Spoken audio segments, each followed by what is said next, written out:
শীতকাল মানেই হলো পিকনিকের আমেজ, তাই সকাল সকাল উঠে সবাই মিলে হাতে হাতে লেগে পড়েছি পিকনিকের আয়োজন করতে। আর দেখতেই পাচ্ছ লাল লাল কষা কষা চিকেনও এদিকে রেডি হচ্ছে, আর এদিকে এই দুই পাগলি মিলে তার মামুর করে উঠে কত ফুর্তি। তো আমরাও বাদ যাই না, আমরাও চলে এসেছি একটু নাচন কোদন করতে। তো মোটামুটি যে যা পারি হাতটা ছুঁড়ে নাচানাচি করে নিয়েছি। আর এদিকে এরা দুজন শুরু হয়ে গেছে ট্রেন্ডিং গানে রিলস বানানোর জন্য। তো চলো তার সাথে আমিও একটু কোমরটা দুলিয়ে নিলাম।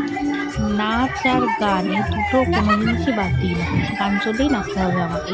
আর আমার মেয়েটাও হয়েছে তেমন। আর এদিকে সমস্ত কিছু সেরে চলে এসেছি খেলতে। তো এই যে এনাকে দেখতে পাচ্ছেন, ইনি হয়েছিল এই হাড়ি ভাঙা প্রতিযোগিতায় ফার্স্ট। দেখতেই পাচ্ছ হাইটারি ফাটিয়ে দিয়েছে। তো আমিও বাদ যাই না, তাই আমি একটু চেষ্টা করলাম, বাট ফাটাতে পারলাম না।